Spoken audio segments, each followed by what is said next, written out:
Muraho neza nanone muri aka kanya tugiye kuganira hamwe ku ndyo cyangwa se ku mirire ikwiye ku mugore utwite.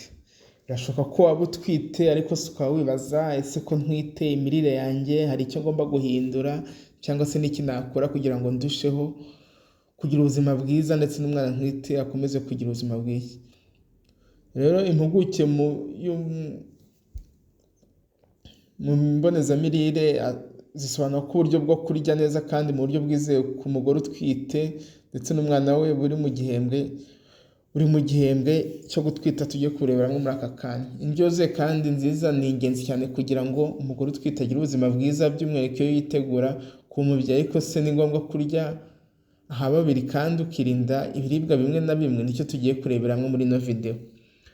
Uretse no gukurikiza inama rusange zijyanye n'indyo nziza nko kurya ibiribwa 5 ku munsi, kurya ibinyampeke byuzuye, guhitamo inyama zo mu bwoko butabyibushya hamwe n'ibiribwa bikungahaye ku kinyabutabire cya calcium, hari izindi mpinduka z'ingenzi zo mu biribwa zo kwitabwaho igihe umuntu yitegura kubyara. Aha wakwaza se ni gute wakurikiza indyo nziza igihe utwite? Ntibitangaje kuba washaka cyane intungamubiri mu gihe utwite zo gufasha mu mikurire y'umwana wawe, ariko birashoboka kubigeraho utarinze kongera ibiryo urya.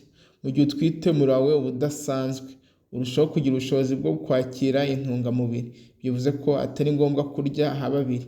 Ni ingirakamaro cyane kwibanda ku bwiza bw'indyo yawe. Ngomba gufata ibyo kunganira indyo igihe ntwite? Yego.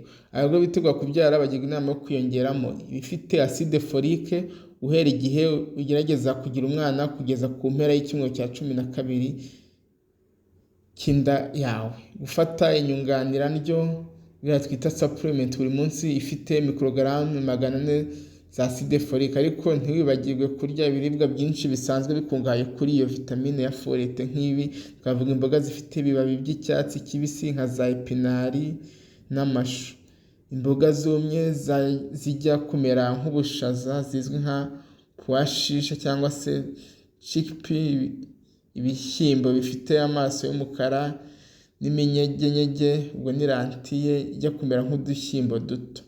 Imbuto nk'inkeri n'amacunga nazo ni ingenzi ku mubyeyi utwite. Niba wenda waba urwaye nka diyabete wari unatwite cyangwa se niba warigeze gutwita inda ikagira ikibazo cy'uko umwana avuka afite ubusembwa bwo mu bwonko cyangwa se mu ruti rw'umugongo, ibizwi nka anomalie dit biniraire, cyangwa se ukaba ufite imiti y'igicuri, uba ukeneye acide folique kwawe gushobora kwiyongera kurushaho. Ahangaha muganga azagufasha kukongera quantité ya acide folique ufata. Ikindi ni vitamine D, ni ingenzi kugira ngo calcium ibashe kwinjira mu mubiri. Ni ukuvuga ngo akenshi uzasanga abahanga mu buzima batanga inama yo gufata inyunganirandyo za miligramu 10 buri munsi igihe utwite n'igihe wonsa, ariko niba ufite ibyago biri hejuru cyo kugira idahagije ushobora kuyikenera kurushaho. Ahangaha nyine ibona ni vitamine D. Abantu bafata indyo yiganjemo ibikomoka ku bimera, abavegetarian cyangwa se abatarya ikintu kimwe gikomoka ku matungo, bashobora gukenera inyunganirandyo z'inyongera nk'izirimo ibinyabutabire bya iode, acide z'ibinyamavuta za omega 3 na vitamine B12.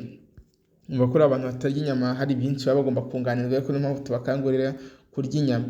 Ugomba kurya gute mu gihembwe cya mbere? Kugira iseseme mu gitondo nibyo bikunze kubaho mu minsi ya mbere igihe umuntu atwite, ndetse nubwo yitwa iseseme mu gitondo ishobora kuza isaha iyo ari yo yose y'umunsi cyangwa y'ijoro. Ibimenyetso byayo biratandukanye, kandi niba ubifite icyo udasobanukiwe biganiro na muganga wawe. Byose ku bantu benshi ibimenyetso bizimira ku cyumweru cya 20 cyo gutwita, akenshi biragenda. Aho ibyo bidakoze cyane, izi nama zishobora kugufasha. Jya bikiya kandi kenshi mu mafunguro yawe no mu biribwa byoroheje ufata bya hato na hato. Gabanya kwegera ibiribwa bihumura cyane, gabanya ibiribwa bigifitemo ibinure. Hitamo indyo zoroshye guteka kandi zishya vuba. Horana ibisuguti iruhande rw'uburiri bwawe. Guteka icyarimwe amafunguro menshi yo kurya uryaho igihe kirekire bizwi nka batch cooking, uyashyire muri firigo mu gihe wumva umeze neza. Ugomba kurya gute mu gihembwe cya kabiri? Mu Mu gihembwe cya kabiri rero ubwo mu gihe cy'amezi 3 akurikiyeho abagore benshi bumva icyanga cyane ndetse bagahumurirwa cyane, ibi bikabaviramo kugira ibiribwa bifuza cyangwa ibyo banga. Byashoboka gake ko izi mpinduka zagira ingaruka mbi cyangwa no kurya indyo zuzuye kandi ikagenda ihinduranya ibyo urya. Aho bigushokeye teganya imbere y'igihe amafunguro ufata. Kurikiza inama zijyanye n'indyo nziza kandi ugerageze kurya ibice 2 by'ifi buri cyumweru, harimo ifi y'inyamavuta cyangwa se za saladine, kuko ushobora kugira ikibazo cy'impatwe. Ibande ku biribwa byifitemo ibinyampeke byuzuye nk'umugati usanzwe, ibinyampeke cyangwa se imitsima, hamwe n'imbuto, imboga n'ibinyamisogwe. Nabyo ni ingenzi.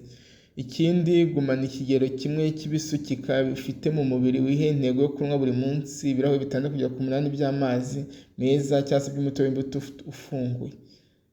Uko inda igenda ikura mu ndyo zawe, shyiramo ibiribwa bikungahaye ku kinyabutabire cya feri, ibiguruka nk'inkoko, by'umwihariko ibice byayo bifite inyama itsitse kurushaho nk'amatako. Ugomba kurya gute mu gihembwe cya 3? Kuguragura mu nda, igorora ritagenze neza hari mu gihe cya 3 akenshi umuntu yiragira kugugara mu nda no kubabuka mu nda, bishobora kuba ikibazo uko inda igenda ikura. Ahangaha rero niyo wumva ko ubangamiwe, niyo mpamvu nawe ugomba gukomeza kurya ibintu byiganjemo calcium. Muraho neza nanone, muri aka kanya tugiye kuganira hamwe ku ndyo